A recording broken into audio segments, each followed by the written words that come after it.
Hello and welcome to another photo editing video on this channel. Today I want to show you a new software which I integrated into my photo editing workflow to make focus stacking a lot easier and also more precise.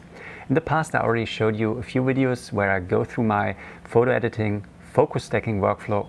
I also showed you how I do the in the field focus stacking with the R5.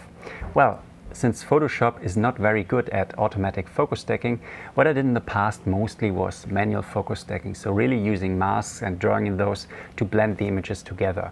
But this process takes a lot of time, for some images less, for some more, and yeah, for some images it can even be impossible to do so. And in Costa Rica I've taken more and more complex woodland photos, and for those images this manual focus stacking would have really been a nightmare. So what I did, I downloaded the dedicated software Helicon Focus, which really specifically is designed to do focus stacking and also to make it easy, and yeah, was simply blown away by the results, which is the reason for this video. So what we're going to do now, we're going to look at an example and compare the different workflows. So the manual one, the automatic focus stacking in Photoshop, and then Helicon Focus. And I'll also focus more and more on how to do focus stacking in Helicon Focus. So yeah, let's not waste much more time. Let's just start. So this is the photo I want to stack, and if you've seen the last video, you've already seen the final result. And I shot it at, as you can see here, ISO 800, 29mm, f9.5 at 0.5 seconds. So I was lucky. In this little canyon here, there wasn't any wind, so I could go like 0.5 seconds and I didn't have to deal with much movement. But this is also, this 0.5 seconds, the maximum I can use when I want to use the automatic focus bracketing of the Canon R5.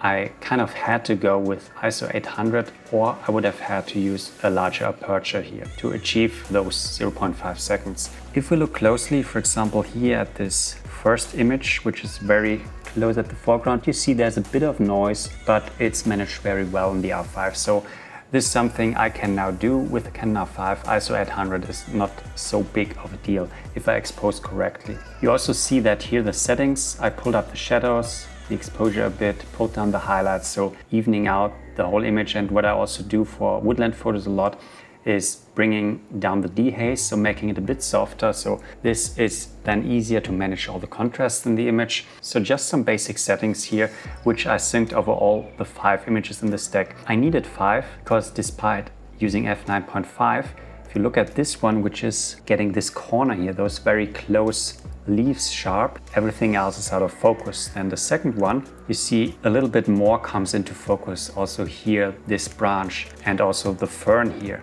But you see the sharpness drops off already a bit. So if we go here, I have the third one, which is then sharp around this big tree trunk. And then here into the background, I have the next one, which is then sharp, but the far background is still out of focus. So, which is why I needed really 5 images here to get everything sharp. Now stacking this image is not so trivial, and we'll give this a try now with the different methods, because there's so many intersecting lines. So for example, those leaves here, if you look at those, they are out of focus here while the background is sharp. If I go to the image where those leaves are sharp, you'll notice the exact opposite. So here the fern is sharp, but the background is out of focus. And such areas where you have this intersection between the sharp plane and the out of focus plane with such a fine line here, those are usually very hard to deal with if you use automatic stacking in Photoshop and also for manual blending. So you would have a hard time to draw around those lines and make this blend properly. What helped here, there wasn't much movement, so this makes it easier, but still it would really be a nightmare. And we're gonna try this now. So all the images are synced, settings are the same. I now first try to do the automatic stacking in Photoshop. So I select all the images, right click on them, and then go to Edit in, Open as Layers in Photoshop.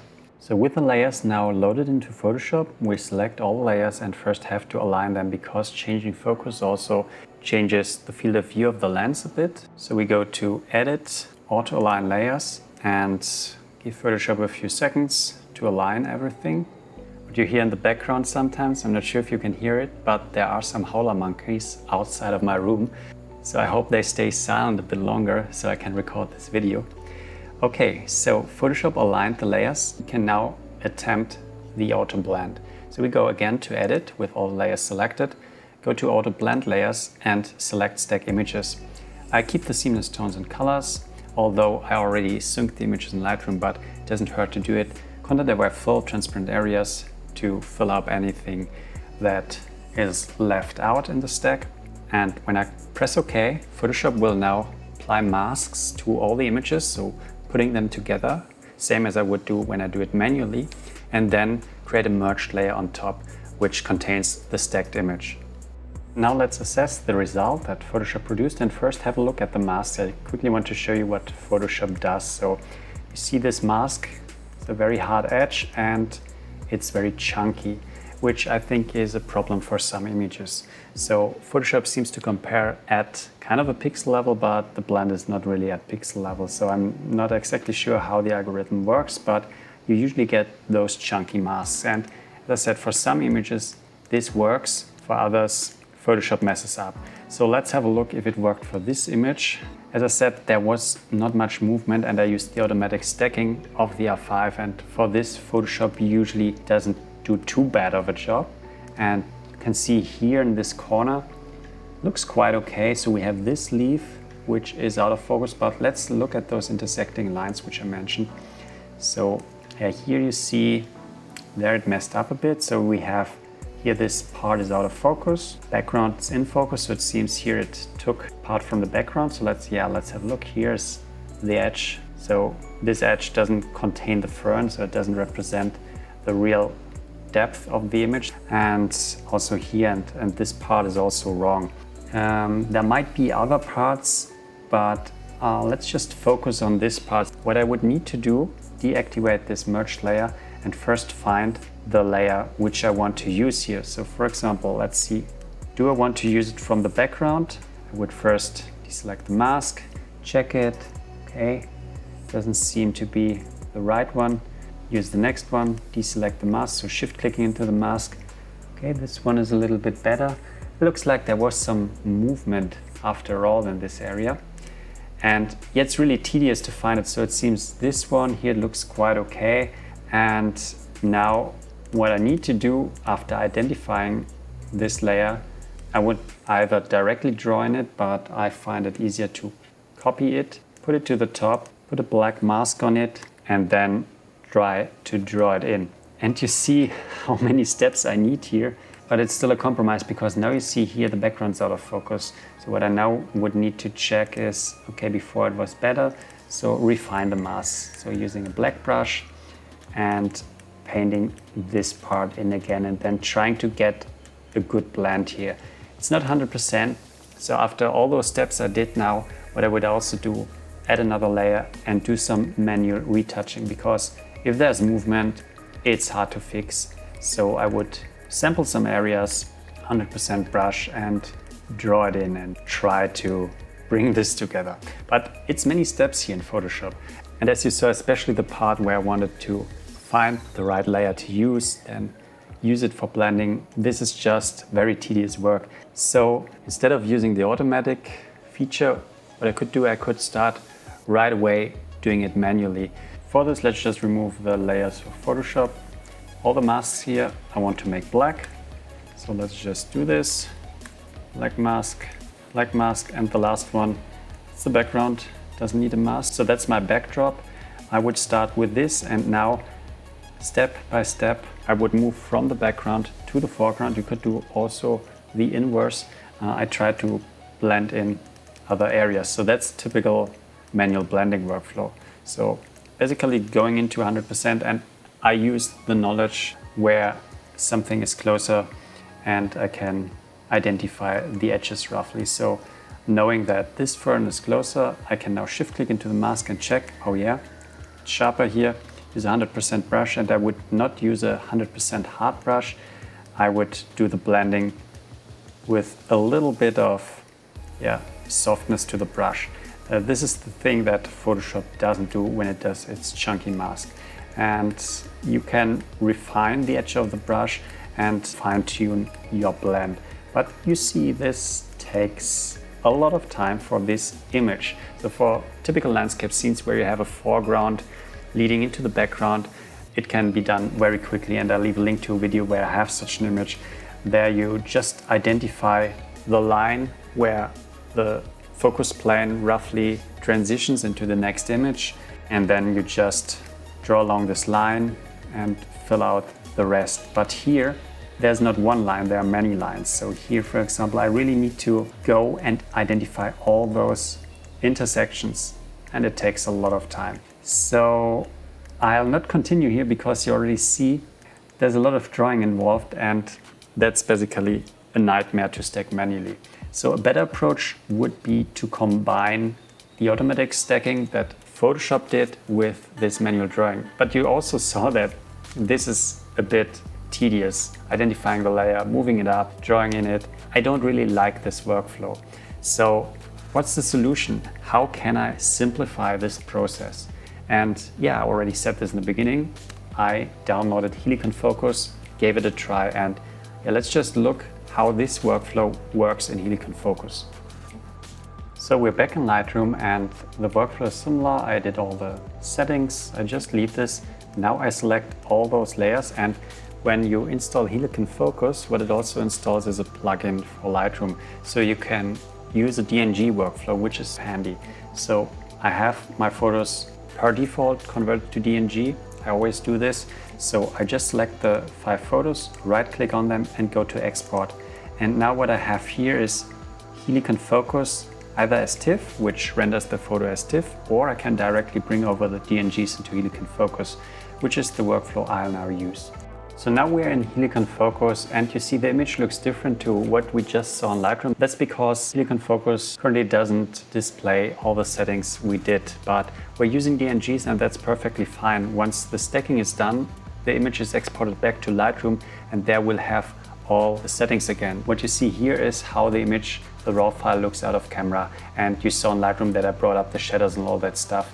This is not displayed here. And also I'm not a pro at Helicon Focus yet, so maybe there are some settings to get this displayed. What you could do if you wanted, you could use TIFFs where your settings are rendered in Lightroom into a TIFF, and this is then opened in Helicon Focus for the stacking. But I think you're more flexible to do it with the DNG workflow. So here on the right side are the 5 source images. You can click through the different images and Helicon Focus will show you the images, and you can also select different images. So you could basically deselect one of the images, which would mean it would not be used in the stack. And another thing, up here you see different tabs. So we're currently in the rendering tab, and that's the first step. You first let Helicon Focus render the stack, and afterwards you move on with the workflow and do some retouching. Basically what we did in Photoshop. This text scale, I don't know yet what to do with it. And then finally we would save the image, which exports it back to Lightroom.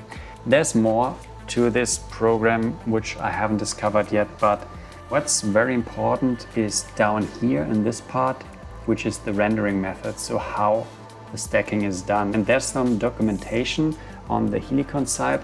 I'll leave a link to it in the description where they describe which method works for which images best. Per default, I think depth map is selected, and we will just use this one, give it a try. What you can do, you can render this image multiple times with different parameters here, and what will happen, you get different results down here in this film strip, and then you could compare which works best. I haven't done too many experiments yet, but for most images the depth map worked kind of okay. So we keep this method B here.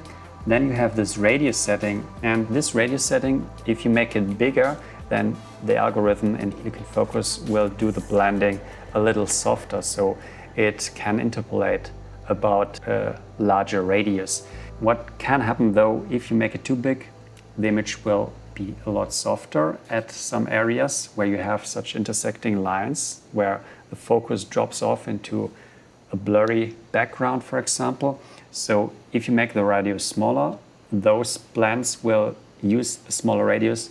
They will be more precise, but could also be a bit more chunky, especially if you have some movement. So this is something you can use to fine-tune your blend as well as the smoothing. So again, check the documentation on Helicon Focus. I'm just going with a radius of 4 here and the smoothing of 5, and give it a try. And if I'm not satisfied, I can just play around, use different methods. So that's nice here. It's very simple to use. I press render, and then you see here on the right side, there will be a preview of the depth map. So how Helicon Focus identifies the different planes and pieces everything together.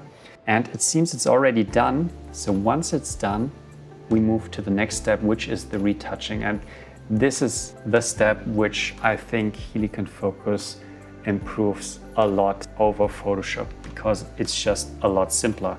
I would expect also for Helicon Focus, because there was some movement in this area, to mess up a bit, because with movement there's really no magic bullet. It will just be problematic. So first of all, I zoomed into 100% here, and now what we can do, or let's just do the real workflow here.